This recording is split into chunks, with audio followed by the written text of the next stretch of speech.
Hey, so this is the tail end of my first ride on the 2023 250XC. This is the TBI motor. It's funny, I haven't done a lot of like hard or soft enduro stuff, and I'm going to clip my left foot peg right. I'm going to clip it on the rock right up here, clip it right now, and then it just like takes me off my game and I don't hit this little thing here and have to kind of like pop myself up over it. I digress. Hey, I have a question for you guys. Before I jump into what I want to say here about this motor, do you guys have your entries yet for my the December sweepstakes? It ends in about 3 weeks, and I'm giving away a 2023 300XC, the 300 version of the bike that I'm riding right now, and a 300XCW. It's a 2022. So a couple of KTMs. If you need to get entered, go to my website, dirtbikechannel.com right now and do that. You can also use my links to Rocky Mountain ATV to get free entries into it. So anyway, just wanted to get that out of the way. It is cold and I'm riding this bike, but the motor is hot. Here's what I need to say, and here's what you need to know about the TBI motors. Remember how there was some tuning required with the TPI motors from KTM?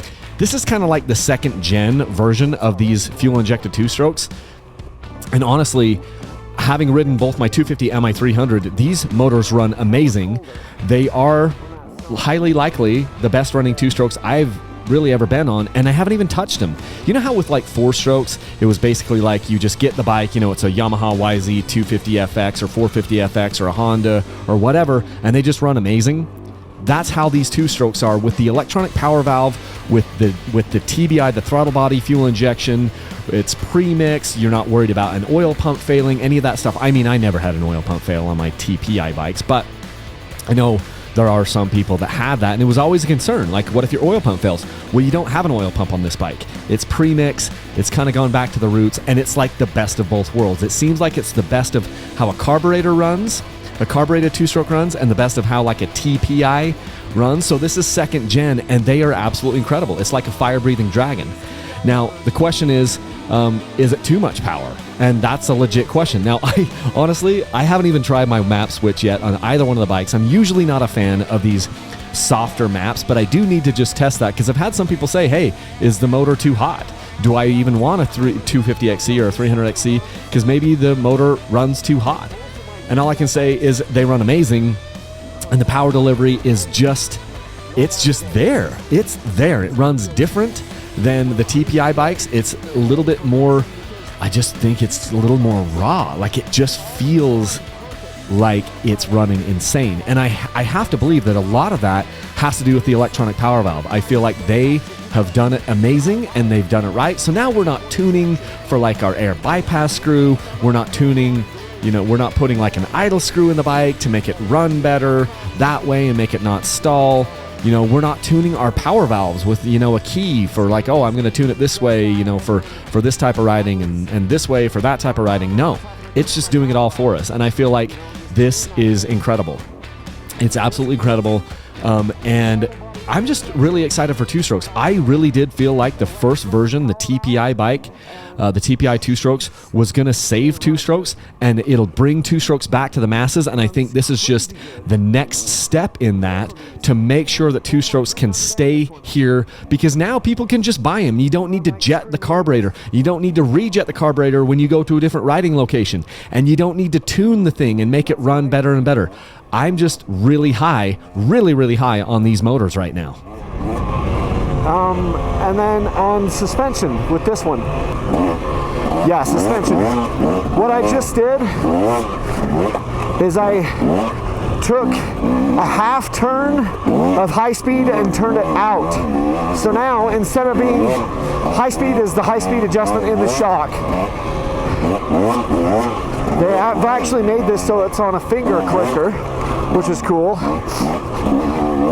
So you no longer need a wrench to adjust that. Standard on these is 1.5 turns out.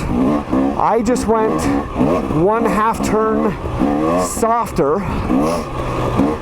So now I'm 2 full turns out on the high speed, and I'm in the exact stock configuration on the low speed. That feels really good to me, actually. Makes the thing a lot softer. Let's see. We're going up through here. And then I just took 5 more clicks, or 5 clicks, not 5 more, but 5 clicks of compression out of my fork.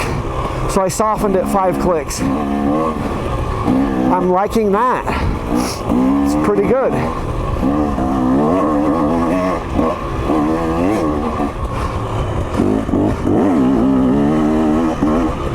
So I'm getting to a much more comfortable position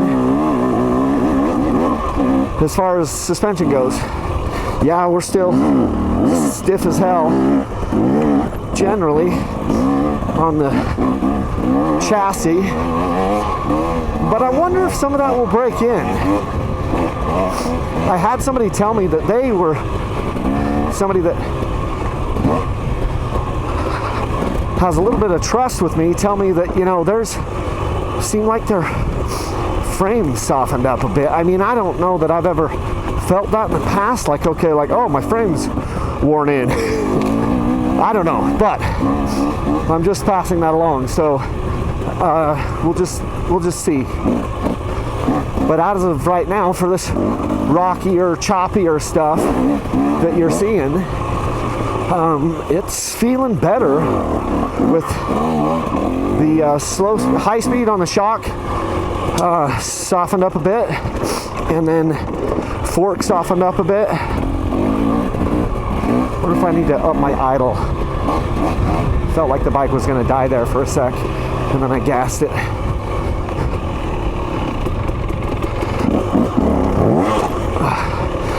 Didn't know if that was a drop off or not. I couldn't remember, and it was, and I barely got the front end up because it was in second.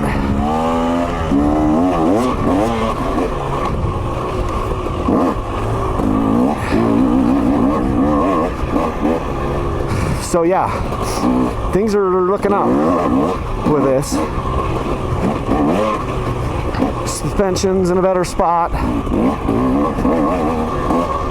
I think the big bright spot again is just gonna be, and this, I don't know if we'll call it second generation fuel injection. I don't know if that's appropriate because we had like 5 years of TPI. So I don't know if we call it second gen. Oh, I